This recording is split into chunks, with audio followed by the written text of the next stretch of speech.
Hello again, and this is day 2 at the Q conference. We just got done watching Diane Ravitch's keynote, and we are in the back once again of the exhibit hall for Q Live. And I have the extreme pleasure today to meet up with a couple of my friends here. We have Chris Walsh and Ramsey Musallam. These two guys are the creative geniuses behind the Infinite Thinking Machine. And Chris, can you give us a little history maybe about what the Infinite Thinking Machine is and its kind of purpose for education? Sure.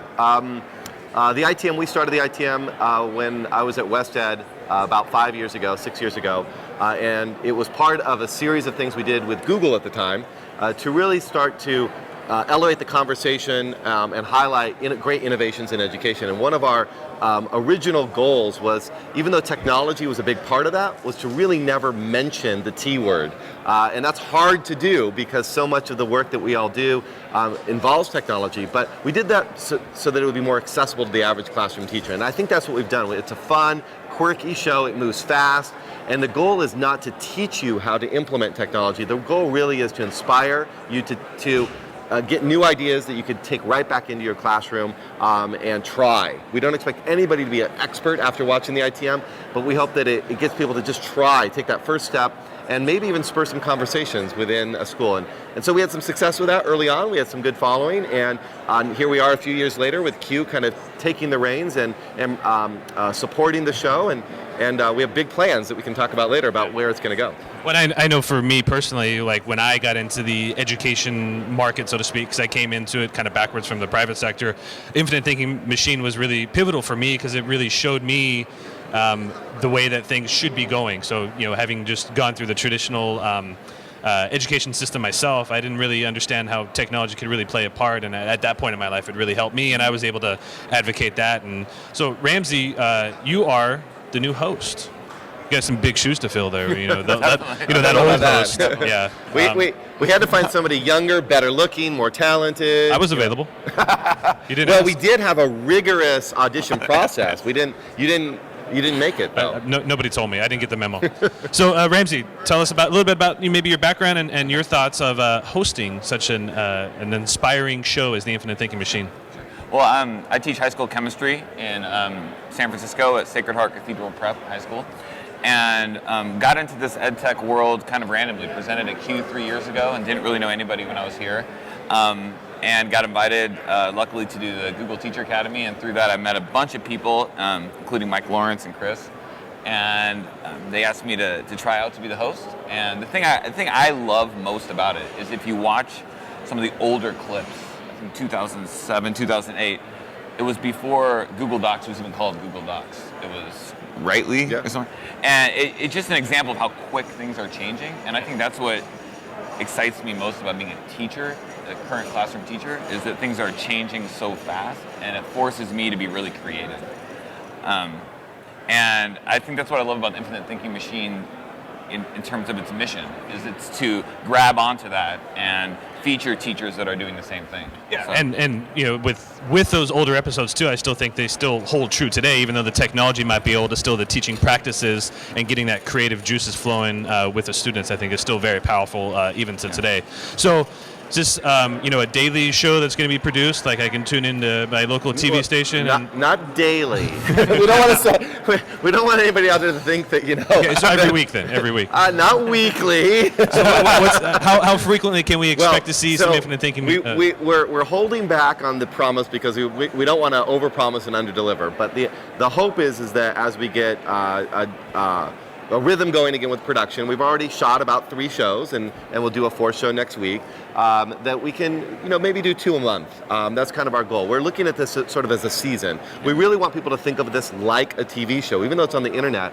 We hope the quality is high enough. We think the content is good enough. But really, we want to build that audience that really expects it just like a TV show. So if we can produce 10, 15 by the end of this school year, get people sort of used to the idea of season 1, then we'll come back really strong in year 2. And a big part of that will be sponsorships and distribution, which we can talk about as well. Mm-hmm. So tell us a little bit about the format of the show, Ramsey. Is it just kind of explain the different ways that, the different themes that you guys are going to be producing this year? To use teacher language in terms of the backwards design of each episode. We're going to scaffold. The thing that I really love about the way that Chris has helped the whole team of us set up the show is that a teacher can watch it for 7 minutes, 10 minutes, and then they're left with some really strong strategies and some good takeaways, so they can go and use in their classroom. So we structure it that way with some quick hits initially, with the goal of hopefully featuring other teachers. And then Chris ends with some stuff at the end that empowers teachers to think about their classroom in a more creative fashion. So we saw that little preview today with Lisa Heifel and the Twitter and Hipstamatic or Instagram. Sorry, Instagram.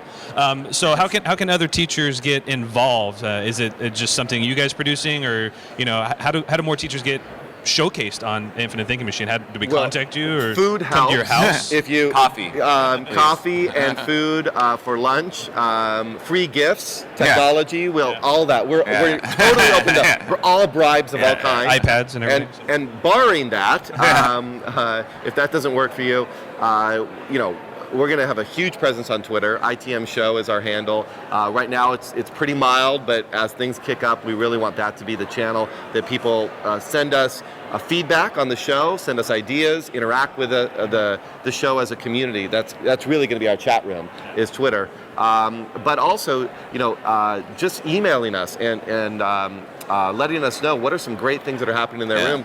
Whether they can show us by producing their own video and be kind of a correspondent for the ITM, that would be great.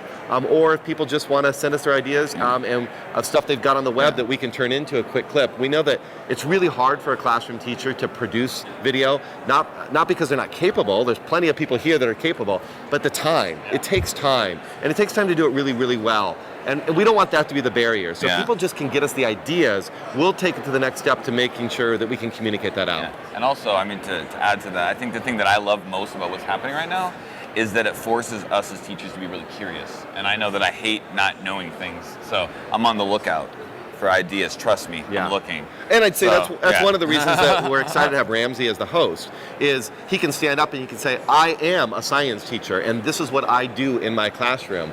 And as much as I love my classroom days, they're a little farther back than Ramsey, who's right there every day still today. And I think that says a lot. We want this to be authentic. This has to be really about classroom practice, and it really has to be useful for teachers. If it's not, we're not really doing our job right. And I, like I said before, the practices and the modalities that you guys are demonstrating in the past, I think, are really the most powerful part of it all. So that's all we have time for today for the Infinite Thinking Machine. And I know Ramsey is a chemistry teacher, but he is also the Infinite Thinking Machine, as well as all of you. Wait, we got to do some URL shout-outs. Ramsey, what's your personal website?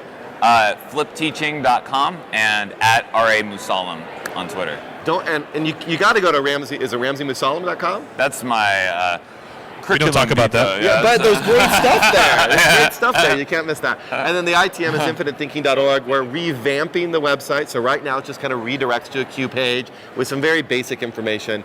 But when we come out kind of big in the next few weeks, we'll have a whole new website that is dedicated just to that, infinitethinking.org. Infinitethinking.org. Twitter handle is ITM Show. And we are the Infinite Thinking Machine. You are the Infinite Thinking Machine. Thank you, guys. My name is Mark Hammons, and I'm part of the Q Communications Committee, and we will thank you for tuning in. Adios.